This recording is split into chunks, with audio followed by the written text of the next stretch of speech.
Hello friends, आपको मेरे channel में स्वागत है। अगर आप चैनल पर नए हैं तो चैनल को सब्सक्राइब कर लें। तो चलिए हम क्वेश्चन देखते हैं। क्लास 10 का एक्सरसाइज 12.2 का क्वेश्चन नंबर 1 से 5 हम बता चुके हैं। आज क्वेश्चन नंबर 6 देखेंगे। तो क्वेश्चन देख सकते हैं आप। 15 सेंटीमीटर त्रिज्या वाले एक वृत्त की कोई जीवा केंद्र पर 60 डिग्री का कोण अंतरित करती है, मतलब कोण बनाती है। संगत लघु और दीर्घ वृत्त खंडों का क्षेत्रफल ज्ञात करें और पाई बराबर 3.14 तथा √3 का मान 1.73 का प्रयोग करें। तो चलिए हम लोग यहाँ पर एक समझ लेते हैं। देखिए, हम यहाँ पर एक वृत्त बनाए हैं। ये आपकी त्रिज्या जो दिया है 15 सेंटीमीटर, आप यहाँ देख सकते हैं। और एंगल जो बनाता है वो 60 डिग्री। तो एंगल आपका यहाँ पे 60 डिग्री है। तो हमें इसी का वृत्तखंड का क्षेत्रफल ज्ञात करना है। यहाँ से ये वृत्तखंड हो गया, ये इसी छायांकित भाग का एरिया हमें ज्ञात करना है। तो चलिए जो क्वेश्चन में दिया हुआ है उसको सबसे पहले लिख लेते हैं। तो यहाँ पर त्रिज्या दिया हुआ है,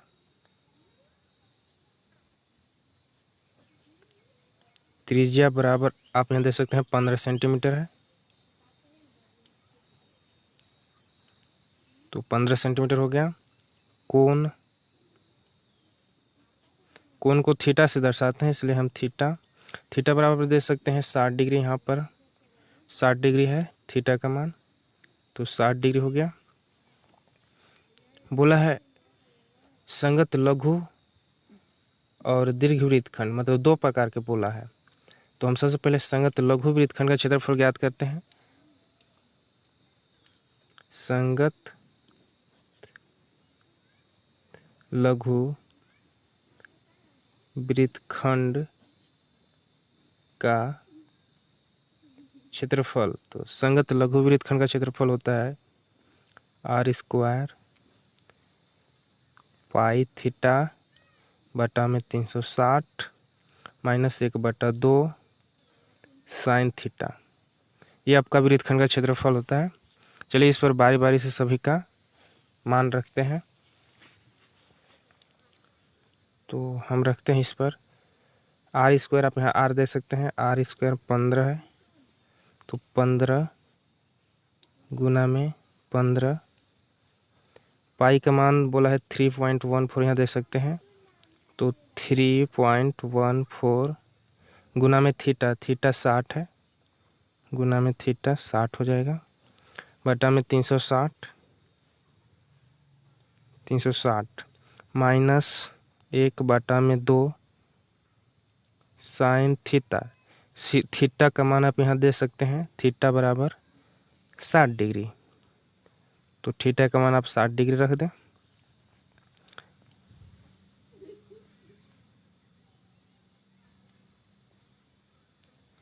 अब इसका स्क्वायर निकाल देते हैं। 15 गुने 15, 15 गुने 15 225 होता है। 0 से 0 कट गया, 0 से 0 कट गया। 6 कम 6, 6 छक 36, अभी कट गया। बच गया आपके पास 3.14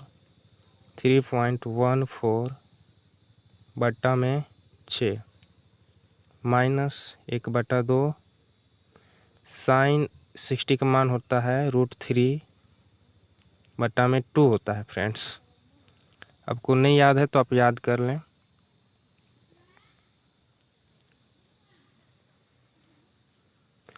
तो चलिए इसको मल्टीप्लाई करते हैं।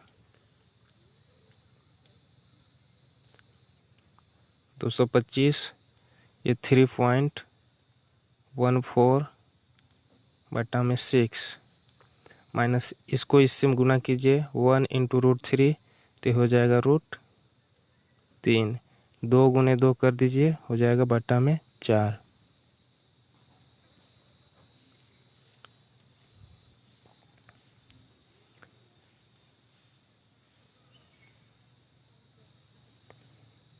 तो चलिए 6 और 4 का एलसीएम लेते हैं। 4 और 6 का एलसीएम 12 ले लिए, क्योंकि दोनों नंबर से डिवाइड हो जाता है। तो चलिए 6 दूना 12 2, तो इसको गुना करेंगे। 2 चौके 8, 2 एकम 2 और 2 तिया 6, ये हो जाएगा 6.28, माइनस साइन है माइनस, 4 से इसको डिवाइड किया, 4 तिया 12 3, तो इसको 3 से गुना कर दीजिए, 3√3। उसके बाद इसको 225 यहाँ पे लिख लीजिए, 6.28 यहाँ रहने दीजिए, 3 रहेगा। √3 का मान आप यहाँ देख सकते हैं, √3 का मान होता है, यहाँ पे आपको दिखा दे रहे थे, √3 का मान होता है 1.73, तो √3 का मान रखकर उसको तोड़ देते हैं। देख सकते हैं 3√3 है, तो हम 3 गुना में √3 का मान रखेंगे 1.73 और ब्रैकेट को बंद कर देंगे और बटा में 12 का 12। तो आप यहाँ देख सकते हैं 3 3√3 है बटा में 12, तो 3 गुना में √3 का मान होता है 1.73। नहीं मालूम रहे तो आपको बुक में मिल जाएगा, दिया हुआ रहता है। तो चलिए हम इसको हल करते हैं। अब 225 ये नीचे लिख लीजिए, 225, ये 6.28 है, रहने दीजिए।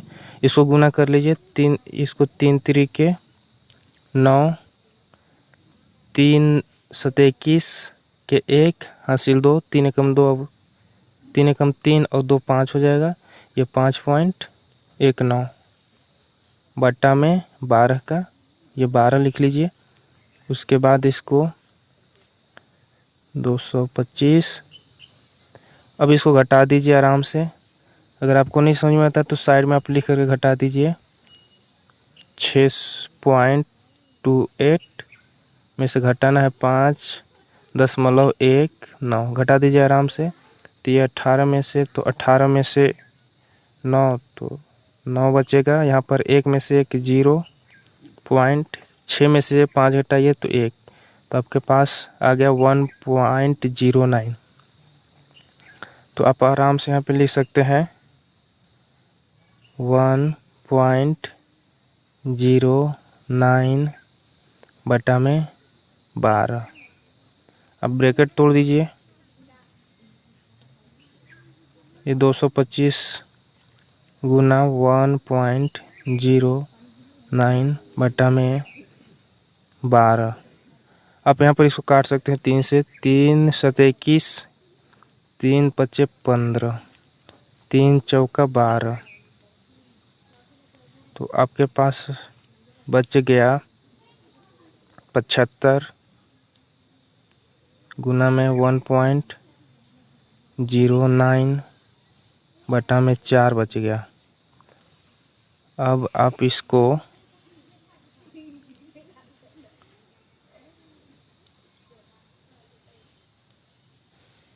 गुना कर दीजिए, इधर साइड में लिखकर 1.09 गुना 75,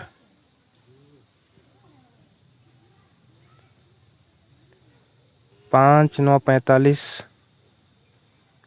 का 45 हम लिख देते हैं क्योंकि यहाँ पर 0 है। 5 एकम 5, 7 9 63 और 7 एकम 7। अब इसको जोड़ दीजिए, 5 के 5 4 और 3 7, 6 5 11, 7 और 1 8। 2 नंबर के बाद दशमलव है, 2 नंबर के बाद दशमलव लगा दीजिए, 81.75। तो आप यहाँ पे लिख सकते हैं 81.75 बटा में 4। अब इसको भाग देना चाहें तो दे सकते हैं, और नहीं तो आपका ये इतना ही आंसर हो गया।